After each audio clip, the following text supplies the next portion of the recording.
Hi, எல்லோரும் எப்படி இருக்கீங்க? எல்லோரும் நல்லா இருக்குங்கன்னு நினைக்கிறோம். இன்றைக்கி காலையிலேயே vlog ஸ்டார்ட் பண்ணலான்னு நினச்சோம். இன்றைக்கி ஒரு மார்னிங் ரொட்டீன் தான் பார்க்க போகிறோம். அப்போது காலையில் எழுந்திரிச்சு நான் ஒரு வரக்காப்பி போட்டு நல்லா சூடாக வரக்காப்பி குடிச்சிக்கிட்டேன்.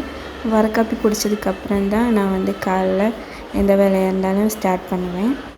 இப்போ சுட சுட காப்பி எல்லாம் குடித்ததுக்கப்புறம் காலையிலேயே சாப்பாடு செய்யலை. நான் சப்பாத்தி தான் ரெடி பண்ணுறேன். சப்பாத்திக்கான மாவெல்லாம் எடுத்து வச்சுட்டேன். இதை நல்லா பிசைஞ்சு ரெடி பண்ணிக்கணும். அதுக்கப்புறம் சப்பாத்தி குருமாவுக்கு நான் உருளைக்கிழங்கு வேக வச்சுட்டேன்.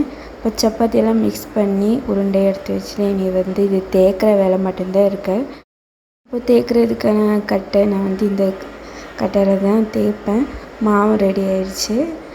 கொஞ்சம் மாவு போட்டு அப்புறம் இந்த சப்பாத்திக்கு மிக்ஸ் பண்ண மாவு உருண்டையாக கொஞ்சம் ப்ரெஸ் பண்ணால் தான் நல்லா ரவுண்ட் ஷேப்பில் வரும். அப்போ சப்பாத்தி நல்லா தேய்ச்சி ஒன்றா எடுத்து வச்சுட்டேன். இப்போ சப்பாத்தி தேய்க்கிற வேலையும் ஒன்றா கொஞ்சம் முடிஞ்சது. இனி ஒன்றா சுட்டு எடுக்கணும். சப்பாத்தி நல்லா சாஃப்டாக வர்றதுக்கு நம்ம மிக்ஸ் பண்ணி ஒரு 1/4 மணி நேரமாக வச்சா சப்பாத்தி நல்லா சாஃப்டாக வரும். இனி இந்த பேனில் தான் நான் ஒன்றா சுட்டு எடுக்க போகிறேன். இதில்னா எண்ணெய் யூஸ் பண்ணாமல் தான் சப்பாத்தி சுட்டு எடுப்பேன். இந்த டைமில் உருளைக்கிழங்கெல்லாம் நல்லா விசில் விட்டு நல்லா வெந்து வந்திருக்கு. இப்போ சூடாக இருக்கிறதுனால அது ஆவி போட்டு நினச்சி ஓப்பன் பண்ணி வச்சுருக்கேன். இப்போ தேய்ச்ச சப்பாத்தியெல்லாம் ஒன்றா இந்த இதில் பேனில் சுட்டு எடுக்க போகிறேன். நான் சப்பாத்தியில் எண்ணெய் தேய்ச்சி எல்லாம் சுட மாட்டேன். இந்த மாதிரி பேன்லனா எண்ணெய் தேய்க்காம தான் சுட்டு எடுப்பேன். இப்போ சப்பாத்தியும் நல்லா சாஃப்டாக வரும், நல்லா டேஸ்ட்டாகவும் இருக்கும்.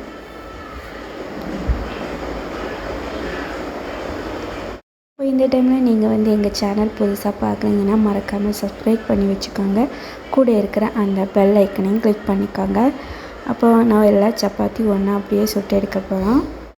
இப்போ இந்த வீடியோ உங்களுக்கு பிடிச்சிருந்தா நீங்கள் கமெண்ட் பண்ணணும். உங்கள் வீட்டில் நீங்கள் எப்படி சப்பாத்தியில் சுடுவீங்க, மார்னிங் எப்படி அப்படின்னெல்லாம் சொல்லிவிட்டு நீங்கள் கமெண்ட் பண்ணுங்கள்.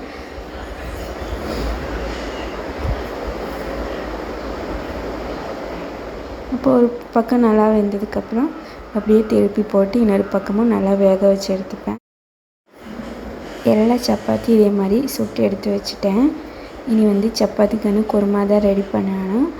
அப்போ உருளைக்கிழங்கில் இருக்கிற தோலெல்லாம் ரிமூவ் பண்ணி அதை நல்லா இப்படி பிசைஞ்சு எடுத்துகிட்டு இருக்கிறேன். அப்புறம் தக்காளி, பச்சை மிளகு, வெங்காயம் இதெல்லாம் வச்சு தான் சின்னதாக ஒரு குருமா பண்ண போகிறோம். அப்போ சட்டி எல்லாம் நல்லா சூடானதுக்கப்புறம் எண்ணெய் ஊற்றி கடுகு போட்டு அப்புறம் இந்த கட் பண்ண எல்லாத்தையும் போட்டு குருமா ஒரு ரெடி பண்ணியாச்சு. சப்பாத்தி இருக்குது. அப்போ மார்னிங் சாப்பாடு ரெடி ஆச்சு. அப்புறம் பாத்திரம்லாம் கழுவி வைக்க வேண்டியதாக இருந்துச்சு. எல்லாம் கழுவி வச்சதுக்கப்புறம் இப்போ தான் மாமா எழுந்திரிச்சாங்க. எழுந்திரிச்சு அவங்க பல்லு விளக்கிட்டு இருக்காங்க. அதுக்கப்புறம் அவங்க பல்லு விளக்கப்புறம் நாங்கள் 2 பேரும் உட்காந்து சாப்பிட்டோம். இப்போ இந்த ஒரு குட்டி vlog தான்.